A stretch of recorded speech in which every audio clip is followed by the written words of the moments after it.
ট্রেনের জন্য প্ল্যাটফর্মে দাঁড়িয়ে আছেন, হঠাৎ দেখলেন যাত্রী বদলে ট্রেনে উঠছে আস্ত এক অটোরিকশা। সম্প্রতি এমনই এক অদ্ভুত দৃশ্য সোশ্যাল মিডিয়ায় তুমুল ভাইরাল হয়েছে।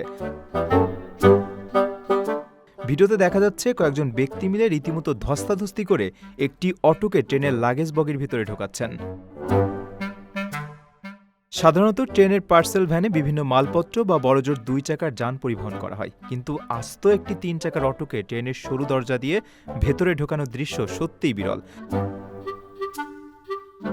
যাতায়াতের এক মাধ্যম যখন গন্তব্যে পৌঁছাতে আরেক মাধ্যমের সাহায্য নেই, তখন এমনই ঘটনার সৃষ্টি হয়।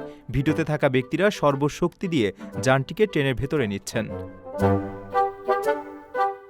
ভারতের বৈচিত্র্যময় জনজীবনে এমন ঘটনা খুব একটা নতুন কিছু নয়। মুহূর্তের মধ্যেই ভিডিওটি নেট দুনিয়ায় ভাইরাল হয়েছে এবং মানুষজন সব মজার মন্তব্য করছেন। অনেকেই এভাবে অটো পরিবহনের নিয়ম ও নিরাপত্তা নিয়ে প্রশ্ন তুললেও বেশিরভাগ মানুষই বিষয়টি বেশ উপভোগ করছেন। এই ঘটনাটি আবারও প্রমাণ করল যে ভারতীয় রেলওয়েতে সত্যি যে কোনো কিছু ঘটতে পারে। আপনার স্বপ্নগুলো আকাশ ছুবে প্রবাসীর হেলিকপ্টারের মাধ্যমে। বিয়ে, জন্মদিন অথবা যে কোনো বিশেষ প্রয়োজনে হেলিকপ্টার ভাড়া করতে যোগাযোগ করুন স্ক্রিনে দেয়া নাম্বারে। প্রবাসীর হেলিকপ্টার, নিরাপদ ও সাশ্রয়ী বাহনের বিশ্বস্ত নাম।